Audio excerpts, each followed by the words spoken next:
가슴에 손을 꼭 얹고 다시 한번 고백하겠습니다. 예수님의 십자가만 바라보겠습니다. 아멘. 우리 한자리에서 잠을 자면서 서로 다른 꿈을 꾸는 것을 동상이몽이라 이야기합니다. 이 동상이몽의 모습이 역사 속에서, 성경 속에서 참 많이 등장하는 것 같습니다. 조선의 14대 왕이었던 선조 25년, 임진년 4월 13일 조선은 임진왜란이라는 큰 전쟁을 경험하게 됩니다. 그런데 이 전쟁은 미리 준비만 하고 있었으면 충분히 막을 수 있는 그런 전쟁이었습니다. 전쟁이 있기 9년 전부터 이울곡 선생님은 우리나라는, 우리 조선은 당파 싸움이 너무 심해서 전쟁을 대비하지 않으면 외세의 침입에 속수무책으로 당할 수밖에 없습니다. 그래서 군대를 양성해야 됩니다. 10만 대군을 양성해야 됩니다. 라는 10만 양병설을 주장하였습니다. 그러나 그의 주장은 허락되지 않았습니다. 그 몇 년이 지나고 풍신수길이 일본을 통일했을 때 선조는 일본에 사절단을 파견합니다.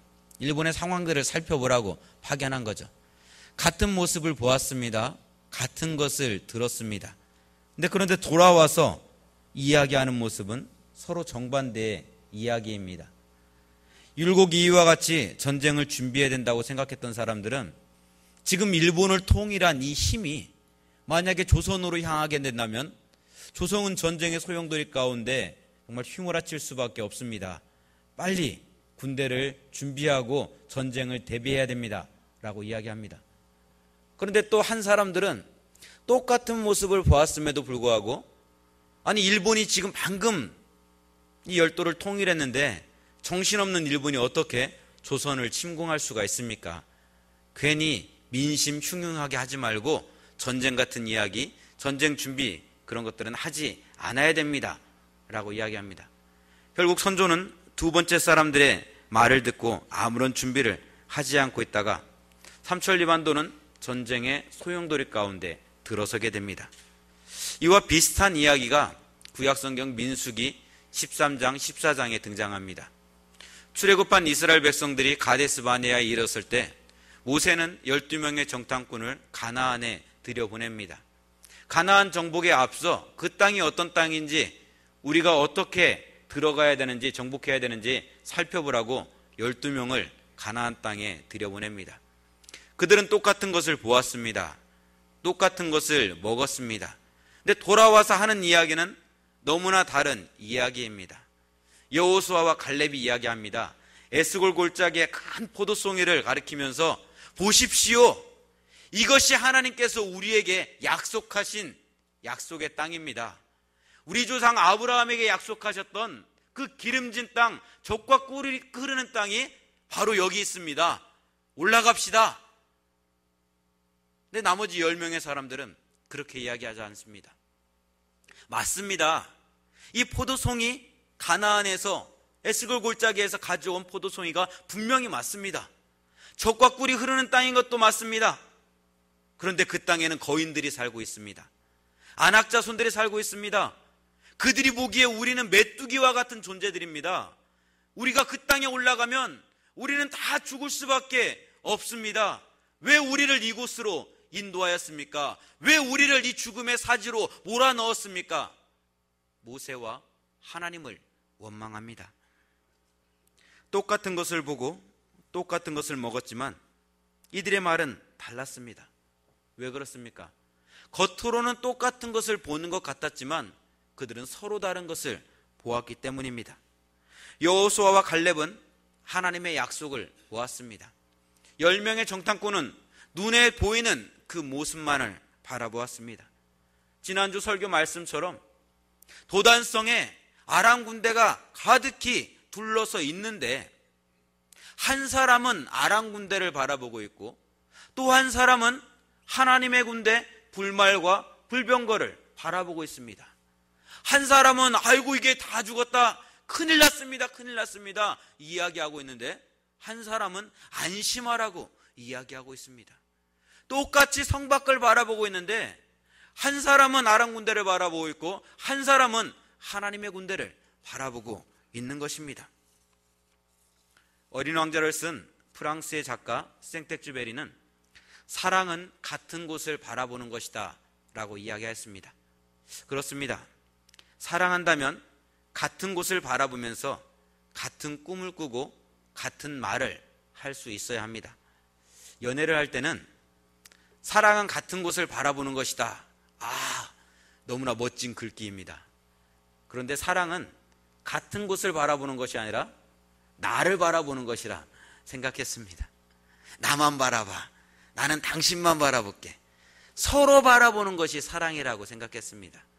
근데 결혼을 하고 또 공부를 하고 인생 수업을 겪으면서 하나씩 배워가는 것은 사랑이 서로를 바라보는 것이 아니다라는 것을 조금씩 배워갑니다. 알아갑니다. 나만 바라보라는 이야기 속에는, 당신만 바라볼게 라는 이야기 속에는 무엇이 담겨 있습니까? 당신은 없어지고 나만 있으면 돼. 나는 없어지고 당신만 있으면 돼 라는 이야기가 담겨 있습니다. 두 집안이 모여서 한 집안이 되었는데 한 집안은 다 없어져야 된다라는 것입니다. 하나만 있으면 된다는 것이죠. 처음에는 사랑하기 때문에 참고 살았습니다. 억지로 살았습니다. 근데 시간이 지나고 보니까 나에게 허락한 하나님의 꿈이 사라져 버렸습니다. 나를 향한 하나님의 꿈과 목적이 어디론가 없어져 버렸습니다. 그러다 보니까 눈앞에 보이는 현실만을 놓고 살아갑니다. 우리 아들 등록금 내야 되는데, 예금 통장에 100만 원밖에 안 남았는데, 당장에 내일 갯돈 부어야 되는데, 분명히 나를 향한 하나님의 꿈이 있었을 것인데 그 꿈이 어디론가 다 사라져버린 것입니다. 나를 잃어버렸기에, 나를 향한 하나님의 꿈을 잃어버렸기 때문에 그렇습니다. 둘이지만 같은 꿈을 바라보고 한 목표로 나아가는 사람은 둘이면서 하나로, 하나이면서 둘로서 살아가는 사람들입니다. 하나님이 각자에게 주신 삶의 목적을 마음껏 드러내면서도 둘로서가 아니라 하나로서 살아가는 사람들, 또 하나의 모습이면서도 각자에게 허락하신 하나님의 꿈들을 이루어가는 둘의 모습으로 살아가는 사람들, 그것이 하나님의 꿈을 향해서 한 걸음 한 걸음 나아가는, 사랑하는 사람들의 모습인 것입니다.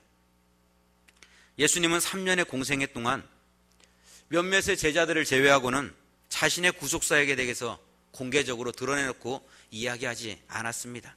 아니, 부분적으로 자신이 하나님의 아들인 것을 이야기했지만 사람들은 믿지를 않았습니다. 그러나 이제 하나님께서 허락하신 시간이 다 지나가고 이 땅에 오신 이후 십자가 구속사역을 완수하기 위해서 예수님은 구약의 말씀과 같이 예루살렘으로 나귀를 타고 예루살렘으로 한 걸음 한 걸음 나아가고 있습니다. 이 대열에 수많은 사람들이 뒤따르며 호산나 호산나 외치고 있습니다. 호산나는 나를 구원하소서, 원컨대 구원하소서, 지금 구원하소서라는 뜻을 가지고 있는 히브리어입니다. 즉 예루살렘을 향하여 나아가는 예수님과 함께 있는 무리들은 예수님을 그들이 그토록 기대했던 메시아로 생각하고 있는 것입니다. 구약의 시대에서부터 다윗의 왕조를 다시금 일으켜 세울 메시아를 보내겠다라고 말씀하셨는데, 그 예수 그리스도를 정치적인 메시아로, 무너진 이스라엘을 회복할 메시아로 그들은 생각했습니다. 그래서 호산나 호산나 외치고 있습니다. 본문 10절을 공동번역으로 다시 한번 읽어드리겠습니다. 호산나, 주의 이름으로 오시는 이여 찬미 받으소서. 우리 조상 다윗의 나라가 온다. 만세, 높은 하늘에서도 호산나. 무슨 말입니까? 지금 이들이 외치고 있는 호산나는 다윗의 왕조가 다시금 회복될 것을 기대하는, 바라는 호산나입니다. 무너진 이스라엘이 회복될 것을 바라보며 외치는 호산나입니다. 하나님의 아들 예수 그리스도, 우리의 죄를 위해서 이 땅에 오신 예수 그리스도를 향한 호산나가 아니라 무너진 이스라엘을 다시금 세우시고 로마로부터 우리를 해방시키시고 자유케 하고 가난과 굶주림으로부터 우리를 해방케 할 그 예수 그리스도, 그 예수를 향한 호산나, 호산나인 것입니다. 그래서 이들의 외침 소리에, 이 외침 소리와 함께 예루살렘으로 이 무리가 들어가서 예수님께서 성전에서 장사하는 사람들을 다 뒤집어 엎었을 때 대제사장들과 사두개이들은 분노하고 있는 것입니다. 왜 그렇습니까? 예루살렘에 있는 대제사장들은, 사두개인들은 지배계층입니다. 가난한 자들의 재물을 빼앗아 부와 명예를 축적했던 사람들입니다. 하나님이 기름 부어 세우신 대제사장이 아니라 돈으로 그 직분을 산 사람들이었습니다. 가난하고 억눌린 사람들을 자유케 하고 그들의 편이 되어서 하나님께 기도해 주는 것이 아니라 오히려 그들을 짓밟고 그들을 빼앗고 그들을 억누르면서 나의 배를 불렸던 사람들이었습니다. 그런데 6월절 절기 중에서도 가장 많은 부를 축적할 수 있는 이 시간에 예수라는 사람이 큰 무리와 함께 호산나 호산나 외치며 예루살렘으로 들어왔습니다. 그러더니 성전에서 매매하는 사람들의 상을 다 뒤집었습니다.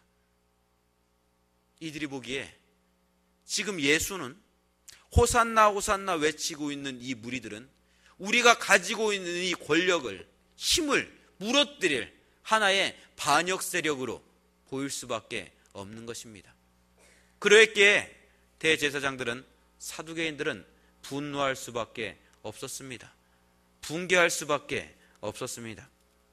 그런데요, 이 모습을, 과정을 가만히 보고 있노라면, 가만히 이 말씀을 살펴보고 있노라면 가장 슬퍼하고 분노해야 될 사람이 따로 있음을 우리는 알게 됩니다. 나는 지금 죽으러 가고 있는데, 나는 지금 십자가를 지러 가고 있는데 사람들은 호산나 호산나 외치고 있습니다. 지금 내 마음이 어떠한지도 모르고 이들은 기뻐 찬양하며 호산나 호산나 외치고 있습니다. 예수님께서 지금 예루살렘으로 나아가는 것은 수많은 민중들이 외치는 호산나, 정치적인 해방, 자유를 위한 발걸음이 아니었습니다. 아니, 하나님의 나라 속에 그 부분이 속해는 있겠죠. 그러나 그 작은 부분이 예수님이 원했던 그 하나님의 모습의 전체는 아니었습니다. 그러나 이 작은 부분이 예수님이 말씀하셨던 그 하나님의 나라를 다 남아낼 수 없는 이 부분을 가지고 호산나 호산나 외치고 있는 이들을 바라보면서 우리 주님의 마음이 어떠했을까요? 예수님께서 예루살렘으로 입성하는 가장 큰 이유가 무엇입니까? 구속의 십자가, 죄사함의 십자가를 지기 위해서입니다. 인류의 죄를 위해 이 땅에 오신 그 사명을 감당하기 위해서 예수님은 지금 예루살렘으로 한 걸음 한 걸음 나아가고 있습니다. 눈에 보이는 물과 빵, 정말 중요하죠. 필요하죠.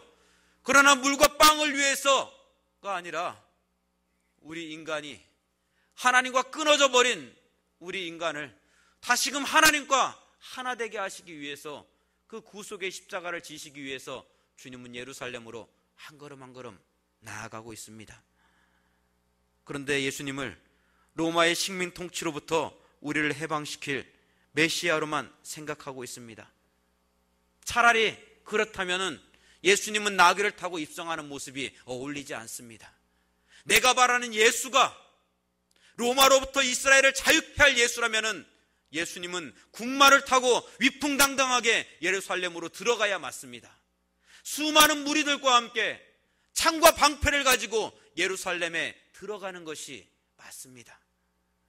사랑하는 성도 여러분, 여러분은 예루살렘으로 돌아가시는 예수님을 바라보시면서 무엇을 위한 호산나를 외치고 있습니까? 예수님께서 예루살렘으로 들어가 무엇을 하셨으면 좋겠습니까? 당연히 십자가라고 이야기하시겠습니까? 예수님께서 나귀를 타고 입성하시는 그 모습이 너무나 당연한 모습처럼 보이십니까? 종료주의를 맞이하면서 예루살렘으로 입성하시는 예수님을 향해 나는 어떠한 마음으로 호산나를 외치고 있는지 돌아볼 수 있기를 원합니다.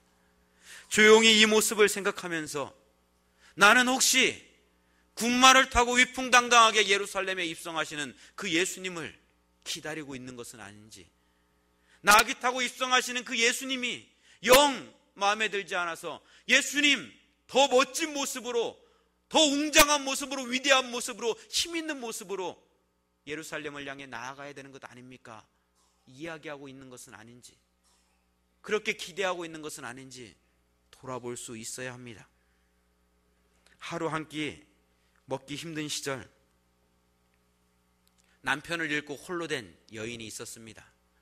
이 갓난아기가 자라나 조금 커서 함께 제사상을 준비하고 제사를 드리고 같이 밥을 먹는데 이 아이가 갑자기 이런 말을 하는 것입니다. 엄마, 매일 아빠 제삿날이면 좋겠다. 너무나 어이가 없는 거예요. 아니, 도대체 이 애가 무슨 생각으로 이 말을 하는지 그래서 물어봤습니다. 아니 얘야, 너는 왜 그렇게 생각하니? 이야기하니? 그러자 이 아이의 대답이 그렇습니다. 매일 아빠 제삿날이면 고깃국도 먹고 쌀밥도 먹을 수 있잖아. 그래서 매일이 아빠 제삿날이면 좋겠어. 해맑게 웃으며 이야기하는 아이의 모습을 보면서 엄마는 아무 말도 할 수가 없었습니다. 나는 지금 십자가를 지기 위해서 가고 있는데 이들은 오히려 나에게 왕이 되라고 이야기합니다. 나는 지금 죽으러 가는데 죽어야 하는 나에게 이스라엘의 왕이 되라고 호산나 호산나 외치고 있습니다. 오병이어의 기적을 보여주었을 때 백성들이 나를 왕 삼으려 할 때는 그래, 잘 모르니까, 처음이니까 이해를 했습니다. 근데 3년 동안 그렇게 하나님의 나라에 대해서 가르쳤는데, 그렇게 하나님의 원하시는 하나님의 뜻에 대해서 가르쳤는데, 그럼에도 불구하고 예루살렘으로 나아가는 나를 향해서 이스라엘의 왕이 되라고 호산나 호산나 외치고 있습니다. 이 외침 소리를 들으며 삼키실 그 주님의 눈물이, 매일이 아버지 제삿날이면 좋겠다라고 이야기했을 때 속으로 눈물을 삼킬 그 어머니의 마음, 그 마음과 같지 않을까요? 사랑하는 성도 여러분, 여러분은 무엇을 보고 있습니까? 이스라엘의 왕이 아닌 만왕의 왕이요, 사단의 권세를 깨트린 승리의 왕이신 예수 그리스도를 보고 있습니까? 아니면 예수님의 십자가와는 다르게 내가 원하는 것을 바라보고 있습니까? 주님을 사랑하는 사람은 예수님과 함께 같은 곳을 바라볼 수 있어야 합니다. 내가 원하는 예수 그리스도를 그려놓고, 내가 원하는 예수님이 나아갈 길을 그려놓고 그 길을 바라보는 것이 아니라 예수님께서 걸어가셨던 골고다 십자가, 예수님께서 피 흘려 십자가 돌아가셨던 골고다 십자가를 바라볼 수 있어야 합니다. 주님이 걸어가셨던 이 길은 고난의 길입니다. 주님이 지셨던 십자가는 나를 죽이지 않으면 짊어질 수 없는 십자가입니다. 주님이 가신 십자가의 길은 부귀와 영화의 길이 아니라 하늘 소망을 가지고 한 걸음 한 걸음 나아가는 길입니다. 이 땅에서 사는 날 동안 우리가 걸어가는 십자가의 길은 좁은 문이요 좁은 길일 수밖에 없습니다. 이 좁은 문 좁은 길 조금 있다가 커다란 길이 나오겠지가 아니라 나를 쳐서 죽기까지 복종해야 되기에 주님 나라 가는 그날까지 우리는 이 좁은 길을, 좁은 문을 걸어갈 수 있어야 합니다. 이 좁은 길을 걸어갈 때, 좁은 문을 걸어갈 때에 우리는 예수 십자가의 보혈의 피를 만날 수 있는 것입니다. 이 보혈의 피를 만났을 때에 우리는 구원의 기쁨을, 참 자유를, 참된 소망을 우리는 경험하게 되는 것입니다. 주님을 사랑하십니까? 날 사랑하셔서 십자가에 죽으신 주님의 그 큰 사랑 때문에 오늘 또 감사하고 있습니까?